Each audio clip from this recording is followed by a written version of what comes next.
તો આજે સવારમાં અહીંયા ચા તો બની રહી છે અને અહીંયા પાપડ તળી દીધા, જેમ કે હમણાં તમને બતાવ્યા. આજે પાછળથી જે ટુકડાવાળા હોય, આમ તો આખા હોય પણ આ ટુકડાવાળા છે.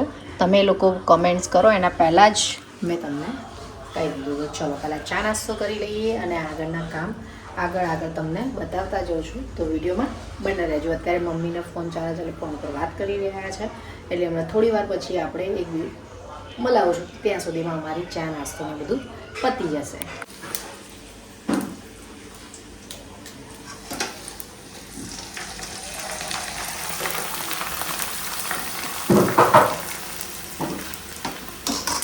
પાથુબેન આવી ગયા છે. શું કહી રહ્યા છો પાથુબેન? બેસી? શું બેસી? તું શું કરતી હતી?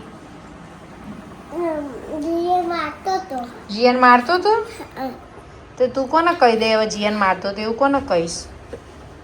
આંટીનો. કયા આંટીનો? પેલા છોકરીનો આંટીનો.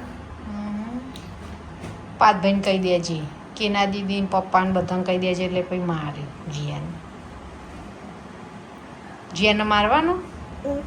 હા, છે તે મારવાનું એવી રીતે એમ ભાઈ રોશે તો રોશે તો રોશે. હરકી બી હસીને વાત કર. ચોકલેટ. હા, ચોકલેટ. કઈ ચોકલેટ? મારી ચોકલેટ આપી હતી. મેં તને આપી હતી? એ તો પતી જઈ. એ તો છે પતિ ના જાય. મેં તને આપી દીધી એટલે ભાઈ પતિ ના જાય. તો નોખી દીધી. નોખી નહીં દીધી, તને આપી નથી, તે ખાધી નથી પેલા દિવસ. આ હા, એટલે પતી ગઈ, ફિનિશ થઈ ગઈ. બતાજો. શું બતાવું કે? બતાનો. એ તો ખાલી થઈ ગઈ તો હોય જ નહીં ને. અને આ ચોકલેટ નહીં આવતી પછી મમ્મા મારશે. ના મારો. મારે તો મારી ગયા જો. નહીં ઘેર જો. બેસ અહીંયા બેસ. હા, અહીંયા બેસ, અહીંયા બેસ, અહીંયા બેસ. 2 વાગી ગયા છે, ઘરનું કામકાજ પતી ગયું છે અને આજે કન્ફ્યુઝન થોડું છે. રામનવમી આજે છે કે કાલે છે? આજે થયો, કયો વાર થયો? આજે ગુરુવાર, બરાબર. પણ મોસ્ટલી બધે તો આજે જ રામનવમી છે, પણ અમારા કેલેન્ડરમાં છે ને કાલની બતાવે છે. હવે ખબર નહીં, પણ તો બી આજે જે લોકો આજે રામનવમી માનતા હોય ને, રામનવમીની શુભકામનાએ. શું કહેવું? તમે શું કરી રહ્યા છો? મારી તૂટી ગઈ, એટલે તૂટી એટલે એક મણકો નીકળી ગયો હતો, તો એને ફિક્સ કરી દીધી છે. બીજું કશું છે અને નહીં. તમારે શું કહેવું આજે રામનવમી છે એકચ્યુઅલી કેલેન્ડરમાં જે આપણો આમ રાણીપ વાળું કે જે કેલેન્ડર છે એમાં આવતીકાલની બતાવે છે. આવતીકાલની બતાવે છે, પણ મોટા ભાગે બધા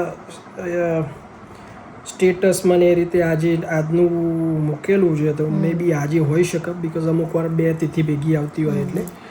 તો જે આજે હોય તો બી વાંધો નહીં, કાલ હોય તો બી વાંધો નહીં. આજે હોય તો એનામાંથી બધાને હેપી રામનવમી. અને જે બે વિડીયો પહેલાં કે મે બી 2 વિડીયો પહેલાં કે જે પેલું પેટ્રોલની વાત થઈ રહી હતી, વખત બહુ ઓબાળો અત્યારે નોર્મલ છે. શું કહેવું છે? થોડી તંગી હશે પણ એવું નથી કે હા કાલે જ પુરાયના કોઈ ભીડ નથી ભાઈ કે. એટલે અમુક વાર શું ઓબાળો થઈ ગયો એટલે 1-2 જગ્યાએ પેટ્રોલ પતી ગયો તો બધાને કે મને એવું લાગે પતી ગયું. પણ મોદી સાહેબે એવું કીધું છે કે સહયોગ આપવો. જો કોરોના જેવું તો મતલબ એ ટાઈમ જે હતો ને એવો ટાઈમ તો આવવાનો જ નથી, પણ પેનિક નહીં થઈ જવું. કશું કંઈ થવાનું તૈયારીઓ રાખવાની, મતલબ તમારા થોડો સંગ્રહ કરીને રાખવો ઘરમાં ખાવા પીવાનો, કે જેથી કરીને તકલીફ ના. જેના જોડે સાયકલ હોય બધા સાયકલો લઈને કામે જવું. હા, સાયકલો કશી કોઈ ચિંતા જ નહીં, પેટ્રોલ નહીં, કામ આપણું આરામથી થઈ જાય. કે સાયકલ હોય તો કેટલું સારું. સાચી વાત. ત્યારે હવે શું હતા લાવીએ તો ઓનલી પેટ્રોલની અછત પતી જાય. સાચી વાત છે. તો ચલો આ વિશે આપણે હમણાં મમ્મી પૂછીશું. મમ્મી આવે એટલે આપણે એમને પૂછીશું. આવી ગયા છે. મમ્મી તમારું શું કહેવું? આ પેટ્રોલ બંધ થઈ જાય તો શું કરવાનું? સાયકલ જિંદાબાદ. સાયકલ લાવી દેવાય તો એ બાના બધા કસરત કરવા જીમમાં જાય છે, એના કરતા સાયકલ ચલાવો તો આપણી હેલ્થ સારી રહે. અને પણ એટલામાં તો પેટ્રોલ આવી જશે. આમ તો થોડા દિવસ ના આવે સારું. પણ દૂર જવું હોય તો સાયકલ લઈને જવાનું. દૂર જવાનું પહેલા બધા જતા હતા જ ને. પણ એ તો કશાક સાયકલ લઈને થોડા જતા હશે દૂર જવા. સાયકલ લઈને આપણે અમારા કચરા બાપુજી હતા ને કલોલ રોજ જતા હતા નોકરી, સાયકલ લઈને જ જતા. હવે તો મતલબ કહેવાનો કે નજીક હોય હવે 50 કિલોમીટર 100 કિલોમીટર એવું જવું હોય તો શું બધું કરવું? થઈ જાય, બધું જવાય. થોડા દિવસ ચાલુ કરો એટલે ઘરેમાં અમે કલાક વોક કરો, કલાક જીમમાં જો એના કરતા સાયકલ ચલાવો તો પહોંચી જવાય. સાચી વાત છે.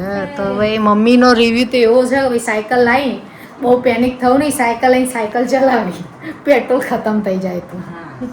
સાયકલના ભાવ વધી જશે બીજું તો હા સાયકલના ભાવ વધી જાય એ વાત સાચી છે. જો બધા સાયકલ લેવા માંડે તો સાયકલના ભાવ સાયકલની આમે એવું જ હોય ને કે જે વસ્તુ ડિમાન્ડ જેની વધારે હોય એનો ભાવ થોડો બજારમાં, જેની માંગ વધારે હોય એનો એનો જથ્થો ભાવ. પૂરો કરવાના ભાવ વધારવાના છે. ભાવ વધી જાય. તો બસ આવું છે અમારા ત્યાં કે ભાઈ સાયકલ અમારો તો ઈલાજ એવો છે કે સાયકલ લાવી દેવાની. અત્યારે જેમ બધાના ઘેર ગાડીઓ ને એક્ટિવા ને એ છે ને એમ પહેલાના જમાના અમે બધા નાના હતા ત્યારે બધાના ઘેર સાયકલો હતી જ. બધાના ઘેર સાયકલ, એક સાયકલ તો હોય જ. પણ અત્યારે સાયકલો બધા રાખ જ છે એવું નહીં એ તો રાખતા પણ શેની માટે વોક કરવા માટે હા. મતલબ એક્સરસાઇઝ ના માટે. કઈ ભાઈ જો મમ્મીએ તો જવાબ આપી દીધો શું સાયકલ લઈને સાયકલ ચલાવવાની. આ તો બરોબર છે. આપણી ચલાવાય. મમ્મી કે સાયકલનો ભાવ વધી જશે પણ તો આમાં એવું છે ડિમાન્ડ વધે અને પુરવઠો ઓછો હોય એટલે પછી ભાવ વધી જાય. ગેસ અત્યારે ગેસનું નહીં થઈ ગયું હમ, તો એવું ચાલે કરે ભાઈ, શું છે સંસાર છે. જબરું લાયા તમે તો. સાયકલ થોડા દિવસ માટે પેલા રહેશે બાકી તો એ તો આમે એવું જ હોય. એકચ્યુઅલી પેટ્રોલના લઈને કશું હતું નહીં, અત્યારે આરામથી મળે જ છે પેટ્રોલ પણ ઓવાઓ થઈ ગયો ને એટલે શું એક બે જગ્યાએ પતી ગયો ને એટલે પછી એની જગ્યાએ પૂરા જ રહે પતી ગયું એટલે બધા બહુ જ ભીડ હતી. એમાં એક રીલમાં તો એવું આવેલું પેલા મીડિયાવાળા આવી જાય ને એટલે કે તમારું એક બેનને પૂછ્યું તમારે શું કહેવું થાય એટલે કે આ લાઈન ખસેડાવો ને તમે એમ કીધું. 2-3 વાર પૂછ્યું ને એટલે કે તમારા ગવર્મેન્ટને શું કહેવું, સરકારને શું કહેવું, એટલે એમને શું કીધું સરકાર તો અમારી હારી જ છે કે તમે આ લાઈન ખબર એટલે કે પેટ્રોલ નહીં મળતું એટલે કે પેટ્રોલ તો મળે જ છે ને એટલે તો બધા લાઈનમાં ઊભા છે પણ આ લાઈનના લીધે પેટ્રોલમાં અમે વાર લાગી રહી છે. એટલે પછી કે તમારે શું મોદી સાહેબ સારા જ છે અમારે, મોદી સાહેબને કશું નહીં કહેવું એમ વાત સાચી છે. આમાં મોદી શું કરે? તો કે આરામથી મળી જ રહેશે પણ કે અત્યારે લાઈન છે તડકો એટલે લાગે લાઈન ખસાડાવો મળી જશે પેટ્રોલ. મીડિયાવાળા મંડેલા ને પણ પેલા એ અડવારીને એવું પૂછ્યું કે તમારે શું ગવર્મેન્ટ મોદી સાહેબ કે મોદી સાહેબ સરસ છે, મારા મોદી સાહેબને કશું નહીં કહેવું. બરોબર છે મળે જ છે એવું નહીં. હા. આપણે શું આ પેલું હો થઈ ગયું ને એટલે બધા એક જ જગ્યાએ અમુક જગ્યાએ ભેગા થઈ જાય એટલે ગમે તેવું સ્ટોક કરે પતવાનું તો ખરું જ ને. અત્યારે હું કાલે જ પૂરા કોઈ નોર્મલ જેમ પુરાવા આવતા એ રીતે જ હતું એ એક દિવસ માટે જ હતું એવું, એટલે હો થઈ ગયું. બાકી બધી સુવિધા મળી જ રહે આપણે. 70 એ તો કીધું 70 કે 75 ડેઝ નો તો સ્ટોક ઓલરેડી કે આપણા જોડે છે. હમ. એવું હતું. ચલો તો એવું છે બરાબર. તો ચલો વિડીયોમાં બન્યા રહેજો. ગુડ મોર્નિંગ, કેમ છો તમે બધા? આઈ હોપ બધા મજામાં હશો. તો આજનું વેધર તો 11 વાગી ગયા છે પણ વેધર કંઈક એવું છે કે વરસાદ પડી શકે છે, આમે આગાહી છે જ. ઉનાળામાં ડાયરેક્ટ અત્યારે તો ઉનાળાની જગ્યાએ સીધું ચોમાસું સ્ટાર્ટ થઈ ગયું છે એવું લાગી રહ્યું છે. અને રસોઈમાં અત્યારે અડધી પડતી બની ગઈ છે રસોઈ. તો રસોઈમાં અહીંયા દૂધીનું શાક બની રહ્યું છે અને અહીંયા મગ બાફવા મૂક્યા છે, મગનું સૂપ મતલબ લિક્વિડી મગ બનાવવાના છે. અહીંયા લોટ બંધાઈ ગયો છે અને આ કેરી અને ડુંગળીનું સલાડ બનાવવાનું છે, કચુંબર બનાવવાનું છે. તો ચલો હવે પહેલાં આપણે આનું કચુંબર બનાવી દઈશું ડુંગળી અને કેરીનું. તો ચલો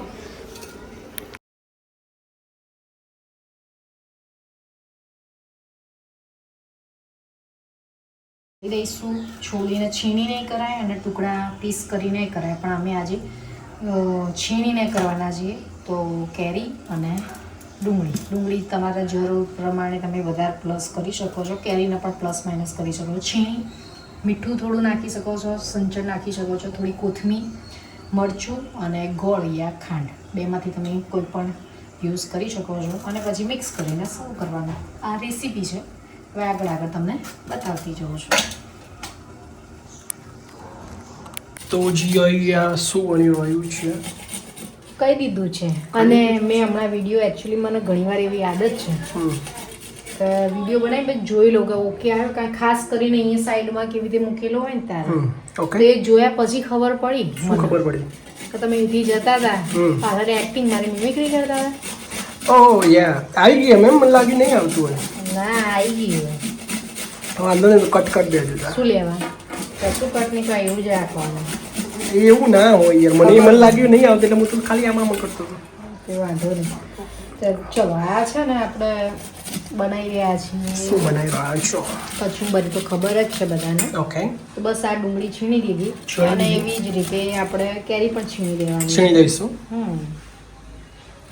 પછી પછી કશું નહીં ગોળ યા ખાંડ મીઠું આમ તો ગોળ ન એટલું સારું પણ પછી કેવી તમારી ઈચ્છા ગોળ ખાંડ મીઠું અને તીખાસ માટે મરચું તીખટ કે લીએ થોડા સા મિર્ચ બરોબર છે બોલો તમારે કેમનું છે આપણે તો આ કુકર ચડાવી દીધું છે ને આપણા માટે કુકર ચડાવી દીધું છે આમના માટે બનાવવાના છે આજે મગ પણ કેવા બાફેલા લિક્વિડ મગ એનો મગ સૂપ જ કહેવાય છે મગનો સૂપ એકચ્યુઅલી મગનો સૂપ તો હવે આપણે ટ્રાય કરીએ છીએ કે મગનો સૂપ પીવાનો ટ્રાય કરી રહ્યા છીએ એક મિનિટ આ શું થઈ ગયું છે ઓકે તો મગનો સૂપ પીવાનો ટ્રાય કરી રહ્યા છીએ કેટલા દિવસ સુધી પી શકીએ છીએ જોઈએ છીએ પછી એને ઇમ્પ્રુવમેન્ટ કેવું આવે છે એ બી જોઈ લઈશું એક્સપેરિમેન્ટ છે દરરોજ ના એટલે મગ તો બહુ ફાયદાકારક છે એ તો ખબર જ છે અને હા હું તમને કાલ કહેવાનું મે બી કહ્યું હતું કે નહીં યાદ નથી એટલે ફરીથી કહી દઉં કહી દો કે આપણે જે ચિયા સીડ્સ અને ગુંદ કતરિયા ગોરડ ગુંદ જે કહીએ છીએ એ જ્યારે આપણે ગયા વિડીયોમાં બનાવ્યું હતું મોઈતો સોરી મોજીતો નહીં મોજીતો શું છે હું મોઈતો યાર તો મોઈતો બનાવ્યો તો એમાં એ તમે શરબતમાં પણ નાખી શકો છો કોઈ પણ ઠંડી વસ્તુમાં તમે મિલ્ક શેક બનાવો છો કે કંઈ પણ બનાવો એમાં યુઝ કરી શકો છો ભાવતો નહીં એને કોઈ વસ્તુ તમે હેલ્થ માટે પીતા હોય ને સારી ના હોય ટેસ્ટી હોય ને હંમેશા હેલ્થને હાનિકારક જ એટલે ખાસ તમારા માટે એ વસ્તુ તમે બી આ બધું બાફેલું ખાવાનું ચાલુ કરી દો અમારા શરીરને કોઈ જરૂર નહીં ઓકે વાંધો નહીં તો પછી અમારું શરીર ઉતરેલું જ છે તમારું વધી અમારું ચડેલું છે ઓકે તો બસ એમાં બેનિફિટ ખાસ કરીને પેટને ડાયાબિટીસ છે પાચન ક્રિયામાં તકલીફ હોય એના માટે છે એ એના માટે ખાસ છે એ વસ્તુ ઓકે ઓકે તો ટ્રાય કરી જોજો એમાં ટેસ્ટ ના લેવાનો હોય ઓકે હેલ્ધી વસ્તુ માટેનો કોઈ ટેસ્ટ ના હોય તો પછી કોઈ મતલબ નહીં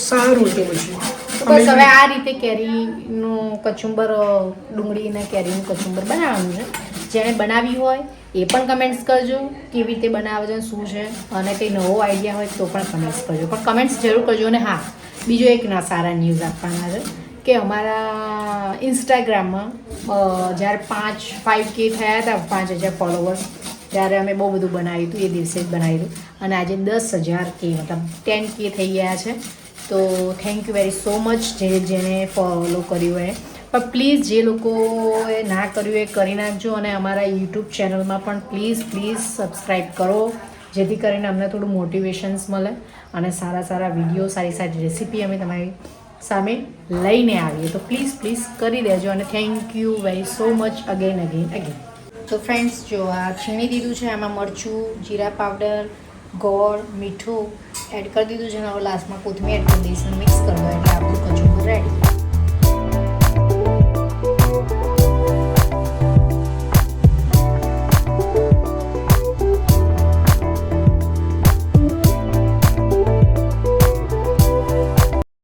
ફ્રેન્ડ્સ જમવાનું ને બધું ડન થઈ ગયું છે અને બસ હવે થોડું એડિટિંગ ને બધું કરવાનું બાકી છે તો એ કરીશું આ વરસાદનું વેધર હતું તો ખાટલો અહીંયા લાવી દીધો કે પલળે નહીં પણ અત્યારે તો તમે જોઈ શકો છો તડકો આવી ગયો વેધરનું અત્યારે કંઈ જ નક્કી નથી ગમે ત્યારે તડકો આવી જાય છે ગમે ત્યારે વાદળ આવી જાય છે ગમે ત્યારે ઠંડી પડે છે અને ગમે ત્યારે વરસાદ પણ આવી જાય છે અને આ માર્ચ મહિનો તો બહુ જ કહેવાય કે વરસાદ છે એક્ઝામ છે યુથ છે ગેસનું બાટલાનું ગણી લો બધું જ કહેવાય ને કે કંઈ બાકી જ નથી રહ્યું એવો આ માર્ચ મહિનો ગયો છે તો ચલો હવે માર્ચ મહિનાનો તો એન્ડ ફાઇનલી થઈ ગયો છે મતલબ થઈ ગયું કે હવે એક દિવસ બાકી છે તો હવે નેક્સ્ટ મંથ સારો બધાની માટે સરસ છે કારણ કે આ મહિનામાં તો જો પેટ્રોલની થોડી તંગી એવું લાગતું હતું પણ એવું કંઈ થયું નથી પણ સિલિન્ડરનું ગેસનું વધારે એવું હતું વાવાઝોડું, વરસાદ,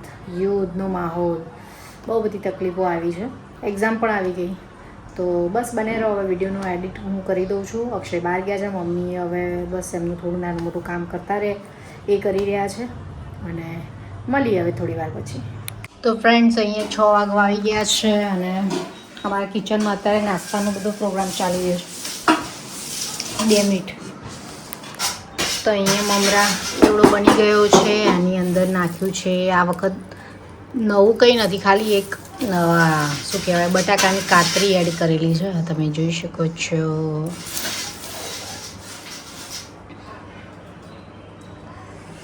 અને માથું નહોતું એટલે આ ડબ્બામાં થોડા એડ કર્યા છે. આટલો ભરાઈ ગયો છે પણ અહીંયા થોડા એડ કર્યા છે. અને જે રીતે અમે બનાવીએ છીએ એ જ રીતે બનાવ્યા છે. સીધું તળીને કોરા મમરામાં પછી મસાલો કરીને છેલ્લે થોડો વઘાર કરી દેવાનો, ડન. બસ એટલે રેસીપી બતાવી નથી, પણ જે રીતે દર વખત કરીએ છીએ એ રીતે જ કરેલા છે. અહીંયા શેરડીનો રસ આવી ગયો છે રાત્રે મોડા તમે જોઈ શકો છો. અહીંયા 2 ગ્લાસ ભરી દીધા છે. અને હવે અમે શું કહેવાય આનો આનંદ લઈશું. શેનો મસાલો? આમાં તો મસાલા અંગાત તમે નહીં લાયા? મસાલો તો લાવ્યો જ છું હું. લાવ્યો છું કે નાખીને લાવ્યો છું? નાખેલો જ છે ભાઈ, બીજો નાખીએ કંઈક આમ થોડું અને આમ ટેસ્ટી બનાવીએ થોડું વધારે. ઉનાળામાં હું આમ શું કહેવાય ગરમ ઠંડુ હોય વધારે ગમશે. શેરડીનો રસ છે, શ્રીખંડ છે. તમે આવા છે ને બ્લર થઈ જાઓ ઘડીએ ઘડીએ. Because I am blurry boy. એક જ ઘૂંટે આમ એન્જોય કરવાનું નહીં. હું તો એન્જોય કરીને ખાઈશ. I mean piece. એન્જોય કરવાનું તો ના ચાલે મને. મારે આમ હજી તો કેટલું નાખશે અંદર, શું આમ લો. હજી તો મારું તો ઓપનિંગ એ નહીં થયું હજી. અને અહીંયા પતી ગયું. તો ચલો આ શેરડીના જ્યુસ સાથે આપણે વિડીયોનો અહીંયા જ એન્ડ કરી દઈએ છીએ. નેક્સ્ટ વિડીયોમાં મળીશું. ત્યાં સુધી બધાને જય શ્રી કૃષ્ણ, જય શ્રી રામ.